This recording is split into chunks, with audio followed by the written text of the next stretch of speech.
ശശി തരൂരിൻ്റെ സർക്കാർ അനുകൂല പ്രസ്താവനയിൽ വെട്ടിലായി കോൺഗ്രസ്. പ്രശ്നം വഷളാക്കിയത് സതീശൻ്റെ അപക്വതയാണെന്ന് നേതാക്കൾക്കിടയിൽ വിലയിരുത്തൽ.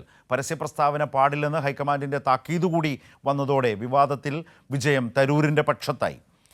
വിവരങ്ങളുമായി നൃപൻ ചേരുകയാണ്. നൃപൻ, കോൺഗ്രസിനകത്ത് ഇപ്പോൾ സൂചിപ്പിച്ച വിധത്തിലൊരു വിലയിരുത്തൽ എങ്ങനെയാണ് ഇക്കാര്യത്തിൽ നടക്കുന്നത്? കാരണം തരൂരിനെതിരെ ഇറങ്ങിപ്പുറപ്പെട്ട നേതാക്കൾക്ക് പിൻവാങ്ങേണ്ടി വന്നിരിക്കുന്നു. തരൂരാകട്ടെ പറഞ്ഞതിൽ ഉറച്ചു നിൽക്കുന്നു. ഹൈക്കമാൻഡും വിഷയത്തിൽ ഇടപെട്ട് കഴിഞ്ഞിട്ടുണ്ട്. തീർച്ചയായും ശരത്ത്, അതാണ് എൻ്റെ ഏറ്റവും പ്രധാനപ്പെട്ട കാര്യം. ഈ ഹൈക്കമാൻഡിൽ നിന്ന് കടുത്ത നിലപാടുണ്ടാകുമെന്ന് പലരും കരുതി. കേരളത്തിൽ തന്നെ തരൂർ മാപ്പ് പറയുകയോ വിശദീകരിച്ച് പിൻവാങ്ങുകയോ ചെയ്യുമെന്നുള്ള പ്രതീക്ഷ ഉണ്ടായിരുന്നു. പക്ഷേ ഈ വിവാദത്തിൽ ഈ വി ഡി സതീശൻ എടുത്ത നിലപാടാണ് കൂടുതൽ പ്രകോപനത്തിലേക്ക് കാര്യങ്ങൾ കൊണ്ടുചെന്ന് എത്തിച്ചത്. ഏത് ഡേറ്റകൾ, ഏത് കണക്കിൻ്റെ അടിസ്ഥാനത്തിലാണ് തരൂര് ഇത്തരത്തിലൊരു ലേഖനം എഴുതിയത് എന്ന ചോദ്യമാണ് തരൂരിനെ പ്രകോപിപ്പിച്ചത്. തരൂര് തുടർന്ന് ആ ലേഖനത്തിൽ ഉറച്ചു നിൽക്കുക മാത്രമല്ല, കണക്കുകൾ ആധികാരികമാണ് എന്ന തരത്തിൽ മാധ്യമങ്ങളെ കണ്ട് അത് ഉറപ്പിക്കുകയും ചെയ്തു. തുടരെ 2 ദിവസം അത് ആവർത്തിക്കുകയും ചെയ്തു. അതിനൊക്കെ ശേഷം പൂർണ്ണമായി സർക്കാരിനെ സംബന്ധിച്ചിടത്തോളം ഇത് ഏറ്റവും ഈ പ്രതിപക്ഷത്തെ ഏറ്റവും പ്രമുഖനായ നേതാവ്, ലോകം അംഗീകരിക്കുന്ന നേതാവ്, വികസന കാര്യത്തിൽ കേരളം ഒന്നിച്ചു നിൽക്കണം എന്ന കണക്കുകളുടെ അടിസ്ഥാനത്തിലുള്ള പിന്തുണ വലിയ തരത്തിൽ രാഷ്ട്രീയ ആയുധമാക്കി മാറ്റുകയും ചെയ്തു. ഇതാണ് ഹൈക്കമാൻഡ് വലിയ തരത്തിൽ പക്വതയോടെ ഈ കാര്യത്തെ സമീപിക്കാൻ നടപടി സ്വീകരിച്ചത്. കാരണം കഴിഞ്ഞ 2024 ശേഷം തരൂരുമായി വ്യക്തിപരമായ ഒരു രാഷ്ട്രീയ അപ്പോയിൻമെൻറ്റ് ലഭിക്കാത്തൊരു നേതാവാണ്. പ്രത്യേകിച്ച് രാഹുൽ ഗാന്ധിയുമായി പലതവണ കൂടിക്കാഴ്ചയ്ക്ക് ശ്രമിച്ചിട്ടും നടക്കാതെ പോയൊരു നേതാവാണ്. ഈ തരൂരിനെ സംബന്ധിച്ചിടത്തോളം അതിനുള്ള അവസരം ഒരുങ്ങി. തരൂരിനെ ദില്ലിയിൽ വിളിപ്പിച്ചു, ആ കൂടിക്കാഴ്ചയ്ക്ക് സമയം ലഭിച്ചു. KC വേണുഗോപാൽ, കേരളത്തിൻ്റെ കേരളത്തിൽ നിന്നുള്ള സംഘടനാ ചുമതലയുള്ള ജനറൽ സെക്രട്ടറി KC വേണുഗോപാലിൻ്റെ ഒപ്പമിരുത്തി, മല്ലികാർജ്ജുന ഖാർഗെയുമായി ഒപ്പമിരുത്തി കാര്യങ്ങൾ ചർച്ച ചെയ്തു. തരൂര് കേരളത്തിൻ്റെ സംഘടനാ വിഷയങ്ങൾ AICCക്ക് മുന്നിൽ, പ്രത്യേകിച്ച് രാഹുൽ ഗാന്ധിക്ക് മുന്നിൽ അവതരിപ്പിച്ചു. വർക്കിംഗ് കമ്മിറ്റി അംഗമായിട്ട് പോലും കേരളത്തിൽ മതിയായ പരിഗണന ലഭിക്കുന്നില്ല, രാഷ്ട്രീയപരമായി നയപരമായ തീരുമാനങ്ങളിൽ ഉൾപ്പെടുത്തുന്നില്ല, സമര പരിപാടികളിലൊന്നും തന്നെ അറിയിക്കുന്നില്ല. സംഘടനയിൽ വളരെ ദുർബലമാണ് കേരളത്തിലെ കോൺഗ്രസ്. വലിയ തരത്തിൽ പ്രതിസന്ധി കേരളത്തിലെ കോൺഗ്രസ് നേരിടുന്നുണ്ട്. ഇത്തരം കാര്യങ്ങളെല്ലാം തരൂരിന് അവതരിപ്പിക്കാനുള്ള ഒരു അവസരം ലഭിച്ചു എന്നതാണ് ഈ വിവാദത്തിൽ തരൂരിന് സംഭവിച്ച ഏറ്റവും വലിയ നേട്ടം. ഇതിനെല്ലാം ഒരു കാര്യം കൂടി നൃപൻ, നമ്മൾ മുമ്പ് കൊടുത്ത റിപ്പോർട്ടിൽ അത് വന്നിട്ടുണ്ട്. എങ്കിലും ചില വിശദാംശങ്ങൾ ഇതിനിടയിലാണ്. ഇതെല്ലാം ലംഘിച്ചുകൊണ്ട് വീണ്ടും തരൂരിനെ വിമർശിച്ചുകൊണ്ട് ഇതിനിടയിൽ മാത്യു കുഴൽനാടൻ MLA വാർത്താ സമ്മേളനം നടത്തിയത്.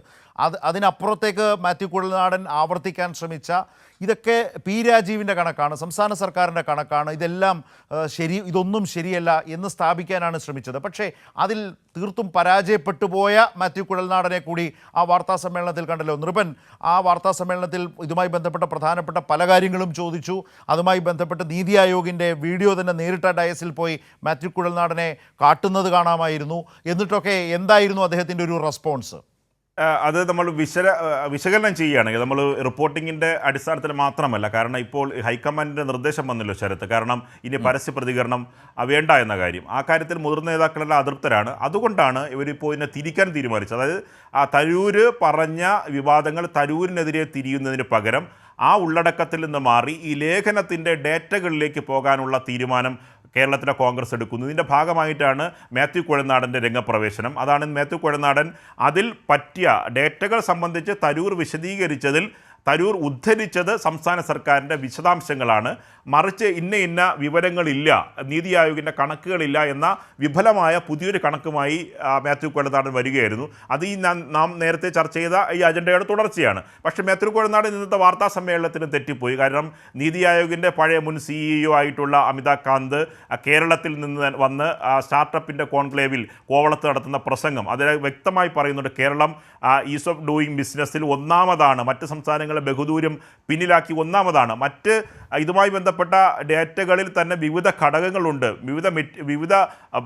വിവിധ കണക്കുകളുടെ അടിസ്ഥാനത്തിലാണ്, വിവിധ വിഭാഗങ്ങളായി തിരിച്ചാണ് ഇത് പരിശോധിക്കുന്നത്. അതിൽ 1-2 വിഭാഗത്തിന് മാത്രമാണ് കേരളത്തിന് മുൻകൈയുള്ളത് എന്ന മാത്യു കുഴൽനാടൻ്റെ വാദവും ആ വാർത്താ സമ്മേളനത്തിൽ പൊളിഞ്ഞുപോയി. അതിൽ ഈ മുഖവരയായി പറയുന്ന കണക്കുകൾ സംബന്ധിച്ച് കേരളവും ഒപ്പം തന്നെ ആന്ധ്രാപ്രദേശും തൊട്ട് പിന്നിലായി ഗുജറാത്തും 3 സംസ്ഥാനങ്ങളുടെ പേര് പറയുന്നുണ്ട്.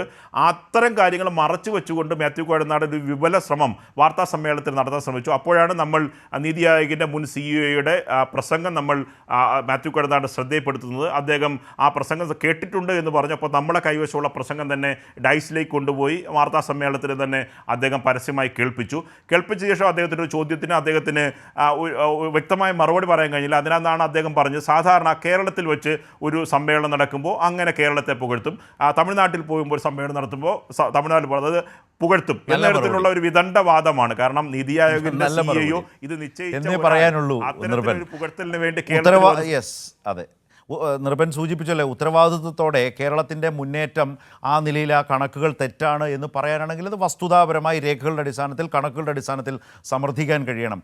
നിങ്ങൾ പറയുന്നത് തെറ്റാണ് എന്ന് വളരെ പ്രധാനപ്പെട്ട ആളുകളുടെ നീതി ആയോഗിൻ്റെ മുൻ സിഇഒയുടെ തന്നെ പരാമർശമടക്കം ചൂണ്ടിക്കാട്ടി സംസാരിക്കുമ്പോൾ അത് അവിടെ പോയപ്പോൾ പറഞ്ഞതാണ്, ഇവിടെ പോയപ്പോൾ പറയുന്നത് എന്നതല്ല എൻ്റെ മറുപടി. മറ്റൊരു പ്രധാനപ്പെട്ട കാര്യം, ഇത് കേന്ദ്ര വാണിജ്യ മന്ത്രാലയത്തിൻ്റെ നിയന്ത്രണത്തിൽ വിവിധ തലങ്ങളിൽ നടത്തിയിട്ടുള്ള ഇൻ്റർനാഷണൽ ഏജൻസീസ് അടക്കം പങ്കാളികളായി നടന്നിട്ടുള്ള പരിശോധനയിലാണ് രാജ്യത്തെ സംസ്ഥാനങ്ങളിൽ വ്യവസായ സൗഹൃദ നിക്ഷേപാന്തരീക്ഷം ഈ ഘട്ടത്തിൽ ഇപ്പോൾ രാജ്യത്തെവിടെ ഒന്നാം സ്ഥാനത്ത് കേരളമാണ് എന്ന നിലയിൽ അതിൻ്റേതായിട്ടുള്ള സമാനതകളില്ലാത്ത വളരെ ശക്തമായ ചില തീരുമാനങ്ങൾ നിയമനിർമ്മാണമൊക്കെ കേരളത്തിനകത്ത് സർക്കാർ സ്വീകരിച്ചതുകൊണ്ടാണ് അത് വന്നിട്ടുള്ളത് എന്ന യാഥാർത്ഥ്യം നിൽക്കുകയാണ് അതിനെ ഇങ്ങനെയൊക്കെ മറച്ചുപിടിക്കാനുള്ള ശ്രമം നടക്കുന്നത്. അത് ആ വാർത്താ സമ്മേളനത്തിൽ പൂർണ്ണമായി പരാജയപ്പെട്ടു പോയതും വിഫലമായതും കുഴൽനാടൻ്റെ വാർത്താ സമ്മേളനം ആ നിലയിൽ പരാജയപ്പെട്ടു പോയതിൻ്റെയും സാഹചര്യങ്ങളാണ് ഇപ്പോൾ നിർഭൻ സൂചിപ്പിച്ചത്.